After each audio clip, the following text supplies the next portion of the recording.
Stands by our NATO allies in the face of these airspace violations, and I want to take this first opportunity to repeat and to emphasize the United States and our allies will defend every inch of NATO territory. Russia must urgently stop such dangerous behavior.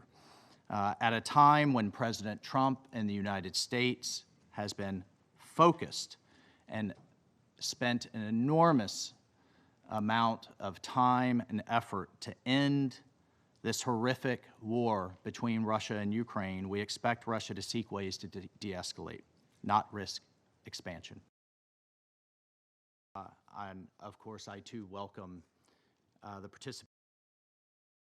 This event, following on the heels of the Russian drone incursion into Polish airspace, creates the impression that Russia either wants to escalate and pull more countries into this conflict with Ukraine, or doesn't have full control of those who operate its fighter planes and drones. So either scenario is very disconcerting, given that Russia is obviously a nuclear power with global reach. And so I once again urge Russia as a permanent member of this council to uphold international peace and security, to respect the sovereignty of its neighbors, to cease violating their airspace, and I call on Russia to negotiate directly with Ukraine to end that war. Thank you, Mr. President, and thank you to the Assistant Secretary General for that.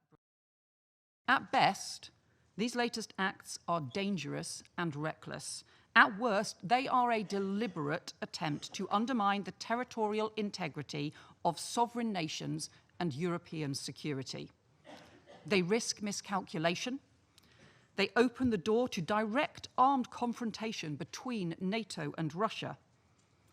NATO's combined strength is unparalleled, and its determination to defend peace and security in Europe is unshakable.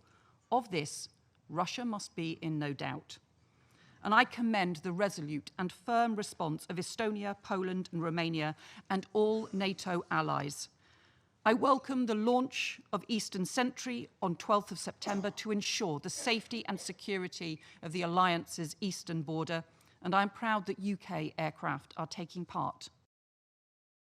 Concerned by the most recent in a series of deeply alarming incidents. And to those nations and to all NATO allies, I say, the United Kingdom stands in full solidarity with you at this time and always. And to President Putin, I say, your reckless actions risk a direct armed confrontation between NATO and Russia. Our alliance is defensive, but be under no illusion. We stand ready to take all steps necessary to defend NATO's skies and NATO's territory. We are vigilant, and we are resolute. And if we need to confront planes that are operating in NATO airspace without permission, then we will do so. The United Kingdom stands by our friends. We are unwavering in our support for the principles of the UN Charter, for our NATO allies, and for Ukraine. And we are committed to increasing the pressure on Russia until it ends its illegal war against Ukraine, ceases its reckless acts, and respects the sovereignty of other states. I thank Her Excellency Ms. Cooper for her statement. And I give. It cannot be that Russia accidentally violates 3 times in 2 weeks European airspace.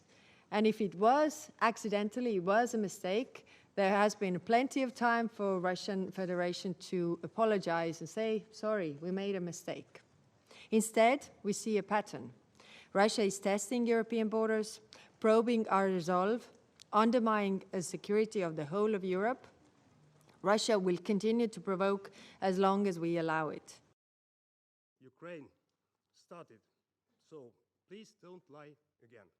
For the first time in 34 years since Estonia joined the United Nations, we were obliged to ask the presidency to convene this meeting in the spirit of the preventive diplomacy and in order to stop immediately attempts at further escalation by Russia. We use this occasion to call again on the Russian Federation loud and clear to cease, without delay, its war of aggression against sovereign Ukraine and to abide by the obligations enshrined in the Charter of the United Nations. We call on Russia to end all provocations and threats against its neighbors' sovereignty and territorial integrity. For convening the Security Council meeting at such a short notice. And let me show you the screenshot from our most modern radar screenshot. So you can see here as well, the red line is a violation of Estonian territory and sovereignty. You can see it very clearly. This is a fact. This is not something else. So here you can say, you can also see the radar screenshot where Russia fighter jets entered, where they were, and how they went out. They were warned already before. There was a very clear communication on all different channels as well, visibly. And there was no response, and just Russian fighter jets, they continued the violation of Estonian and also NATO airspace for 12 minutes, 100 kilometers. And this is a lot. And these are the hard evidences for that. Your Excellencies, thank you, President. There are pictures of these fighter jets, and it is very clear that these fighter jets, they carried as well missiles. All of them, they carried missiles, and they were combat-ready planes. And you can see from here as well, Russian representatives, that these are the photos which really were taken during this heavy violation of NATO and Estonian airspace. And I also would like to thank ASG Jensa for his valuable. The Russian war machine can only be stopped through strength, not weakness. Wait and see is not a strategy. Let's abandon wishful thinking. Russia poses an existential threat to Europe, and it will not disappear if we close our eyes. The Republic of Poland. I have only one request to the Russian government.